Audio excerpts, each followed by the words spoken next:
In another couple of months, I turn 91. It's now 63 years since my experience.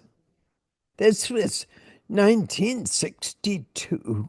I was 28 years old and in labor with my second baby. The first thing I knew was I was flying over the roof of what seemed to be the hospital.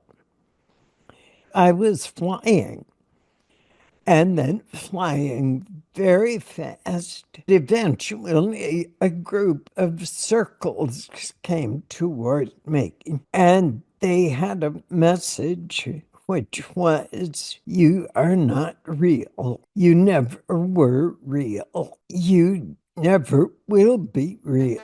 The A.J. Parr Spiritual Journalist Podcast. We're here with Nancy Evans Bush.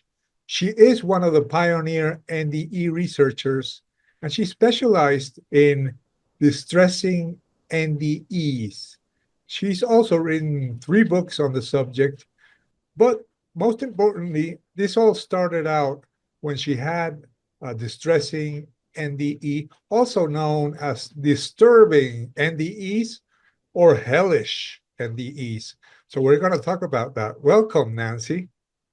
Thank you, AJ. Could you tell us about your distressing NDE? I understand that you were a young teacher back then, but what happened really? I was 28 years old and in labor with my second baby.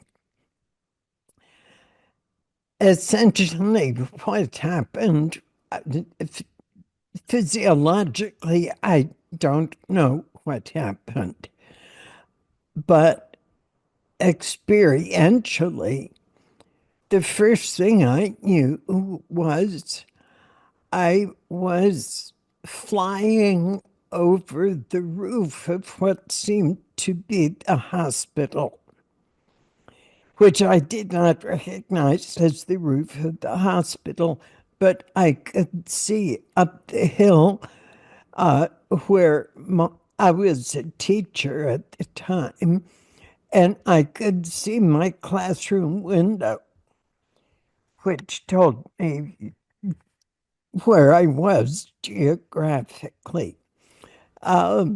Peekskill, New York, and I could see the Hudson River. I could see, so I knew where I was. But then it was not alarming. It was fascinating, but totally unexplainable. How could I be out of my body? But I was flying and then flying very fast, very far. And there was no tunnel. It was dark, but dark that you could see through.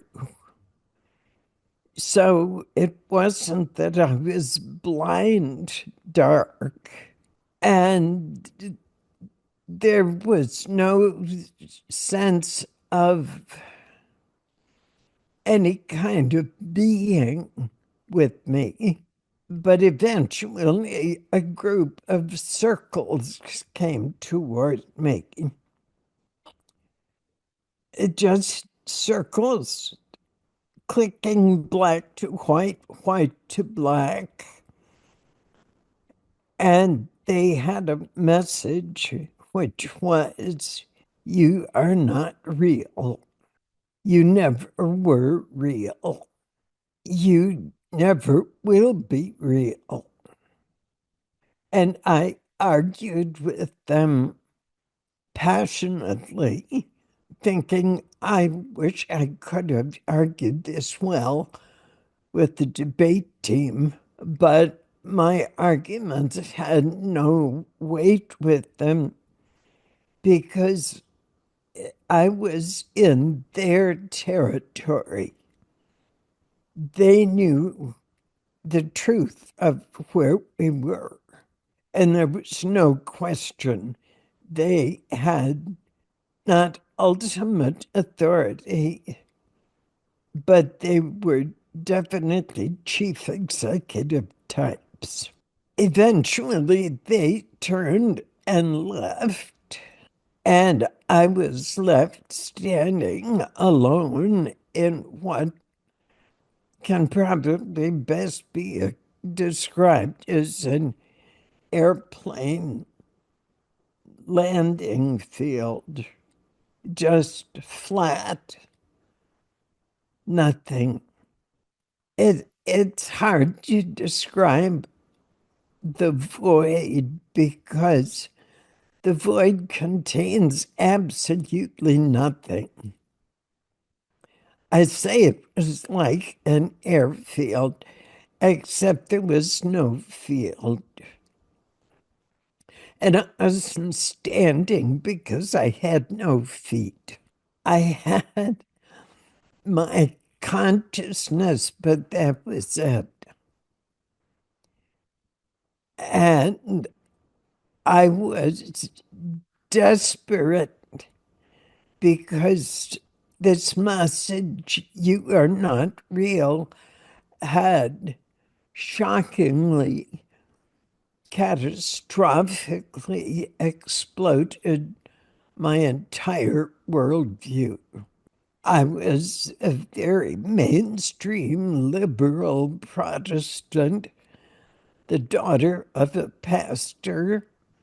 I had grown up with church and the belief in God and creation. And if I was not real, then creation was not real. So my entire belief system blew up. And then I woke up. I don't think it took more than a minute or so in Earth time, though it seemed to go on for a long time. The problem came almost immediately because how do you tell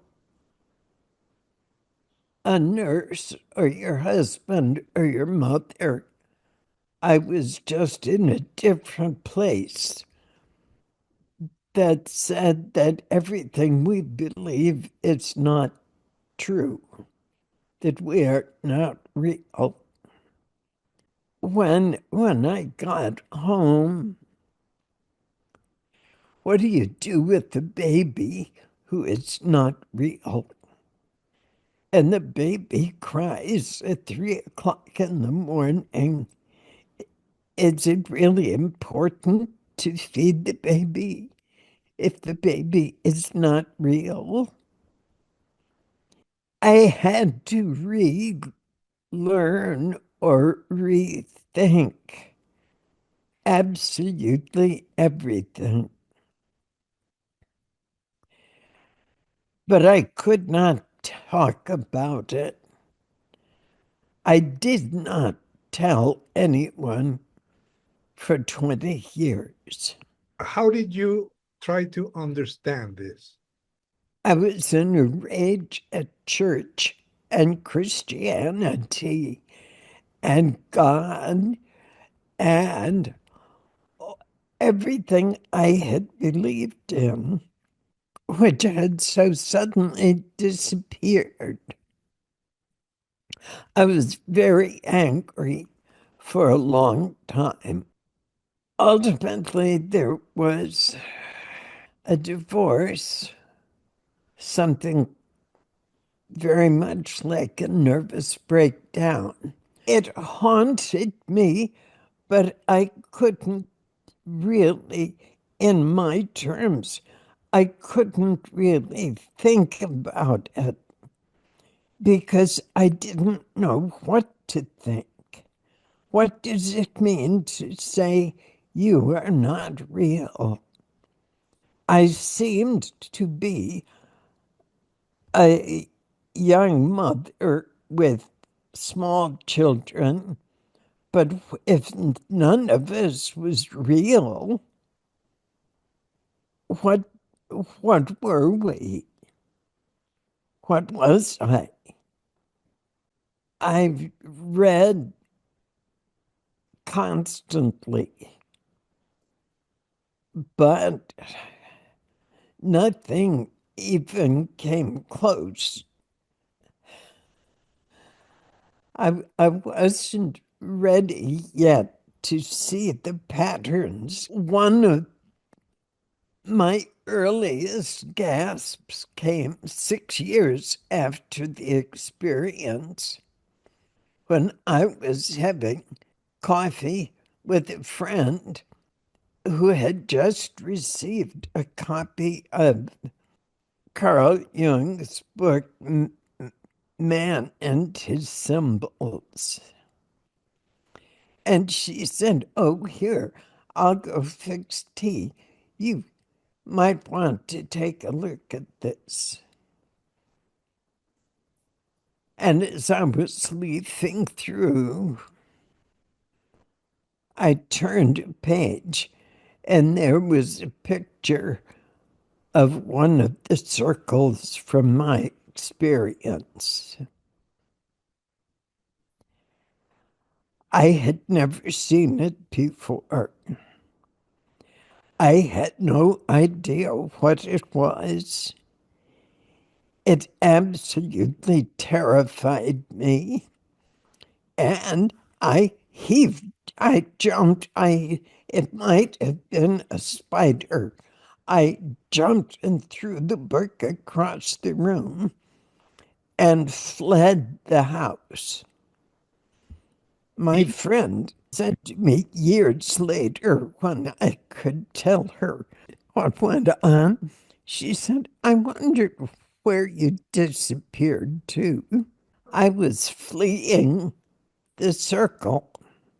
It took another couple of years before I discovered the circle was the yin yang.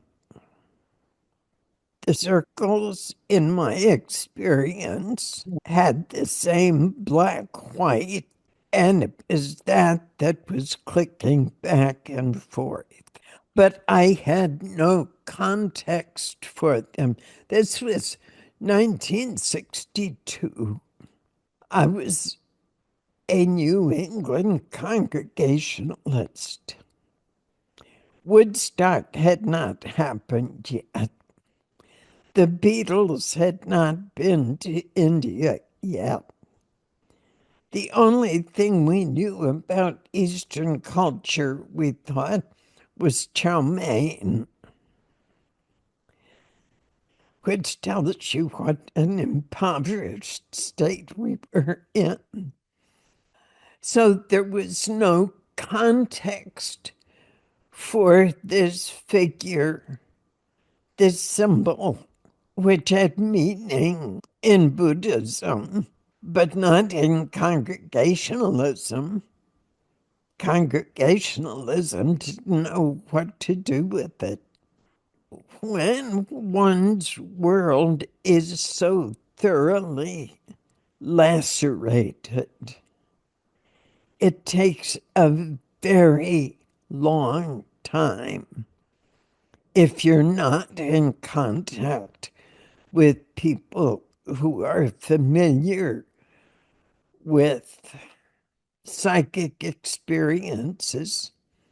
I'm not from a family that is full of stories of conversations with deceased family members or any kind of paranormal experience. I knew nothing about that.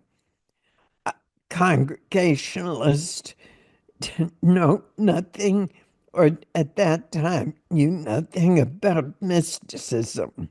So I was the proverbial blank slate. So what happened then 20 years later?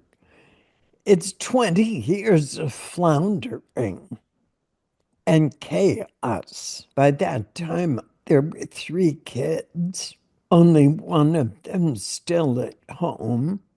And I had run out of money. I had a 12-year-old boy who was going to eat his way through my wherewithal within a week. So I had to find a job.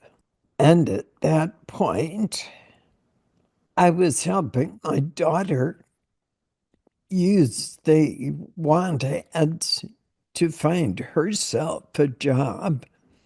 And I came upon this little ad that said temporary part-time administrative new nonprofit. It sounded perfect. And then after 20 years, this ad for a little nonprofit that was just down the road from where I was living. So I applied and they hired me.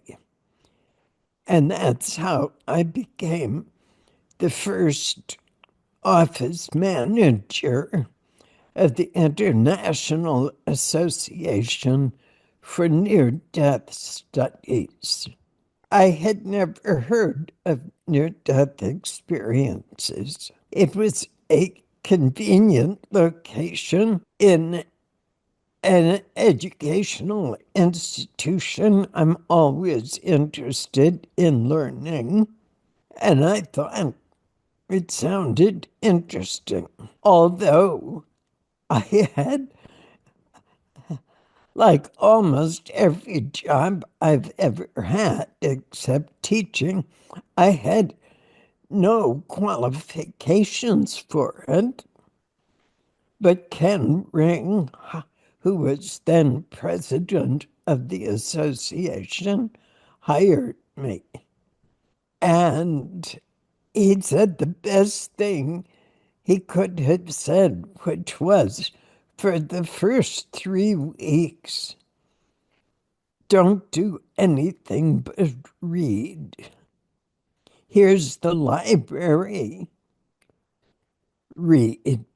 And I remember standing after Ken had said, just go read for 3 weeks.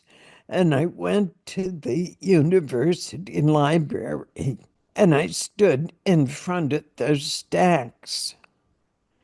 In 1982, there was not anything in those cards that said near-death experience.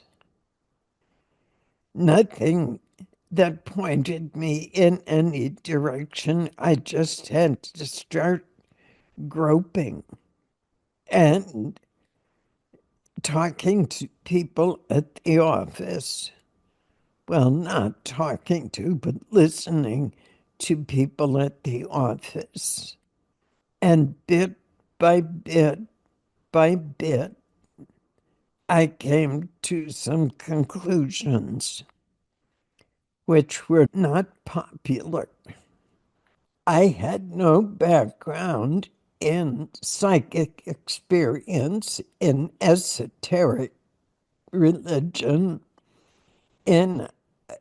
I was just as vanilla as you could get. But there were Ken's books and Mike Sabom's first book had just come out. Moody's book, of course, was at that point 4 years old. But I was hearing all these glorious experiences.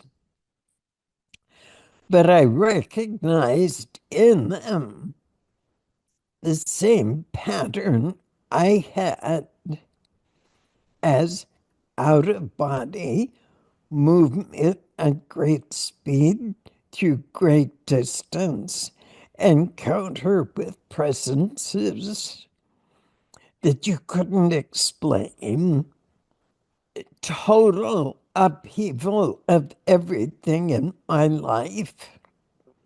I took his index, and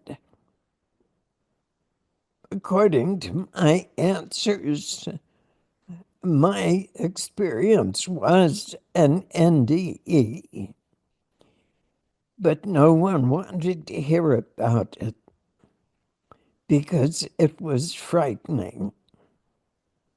Both Raymond Moody and Kenneth Ring, they said in their first books, Life After Life and Life at Death, that they had found no one with Right. distressing experiences. All these years later, I can say that's really easily understandable because no one wants to talk about their own dark experience. They are every bit as powerful as the radiant experiences. They are every bit as chaos producing in one's daily life. But because culturally they are associated with judgment, punishment, hellfire, or at best an inadequate spirituality, no one has generally has anything good to say about a distressing experience. Okay, so you remained in IANDS, and there you met Dr. Bruce Grayson, and you actually worked with him on a study in which you found 50 distressing near-death experiences. It took us 10 years to find 50 people willing to say enough about their experience to create a study. And where those people came from was because for the first years, I was answering the mail and answering the phone at the office of the association. And every once in a while, someone would call and say, "You're not telling the whole story." I had an experience, and it wasn't anything like going to heaven. Tell people the truth. And Bruce was getting occasional similar messages. So we built up this little body of experiences enough to say, yes, there is a pattern. We could identify 3 different types of distressing experience, but still no one wanted to know about them. No one wanted to hear about experiences which some people called being taken to hell or being terrified or seeing nothing but nothing or being told they weren't real. That's so understandable. The guys, they were all men at that point, doing the early research, trying to understand this stuff. were risking their professional careers to be studying such an oddball topic as people who said they had died and come back to life. That was considered really unacceptable, unscientific. As one physician said, it's bunk, hokum, and poppycock.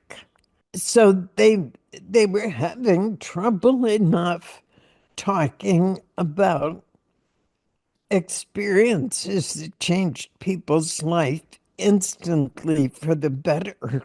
My experience pointed me straight into the heart of quantum mechanics, though I certainly didn't know it at the time. But to say to someone in 1962, you are nothing, you are not a physical entity at all, you're this little buzzy energy field that has no corporeal being, that would have made no sense to me. Just as it made no sense to the physicists in the 1920s. Where does one go with this? 3 years ago, I had a serious stroke, and I was in ICU for about 6 days. And during that time, and even after, my impression at first, I kept seeing these geometric, like electronic flashes going, just shooting past, and a voice which I could hear, but it wasn't with my ears, was giving me instructions as to the cells that had to be put back into the proper place in order to get my cognition back. I was being given these rapid instructions of this goes here and that goes there and it goes at this angle. And all this medical terminology, which I didn't know at all. But then in the morning, a nurse would come in and say, "Who is that you were talking to all night?" She said, "You just talked all night long." And this went on for days. I was being given all these instructions that were really important. The thing which really confused me later, I could have dismissed that all as just regular imagination. But then later, when I was able to get online and I could look up the muscles involved in swallowing, lo and behold, I recognized the names of the cells from the instructions the voice had been giving me.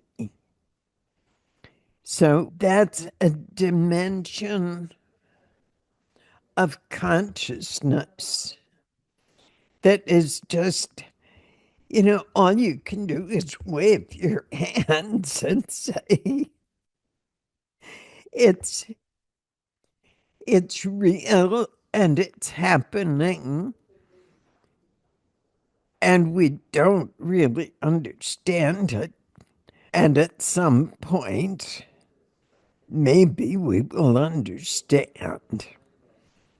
I am very happy with what I have learned of quantum mechanics and various other traditions, all of which now makes a lot more sense than it used to. In another couple of months, I turn 91. It's now 63 years since my experience. And I've got one more thing I want to do, which is to package all this, to package it up so that ordinary people can read it and understand the path I've been on and the conclusions I have come to. I am not afraid of dying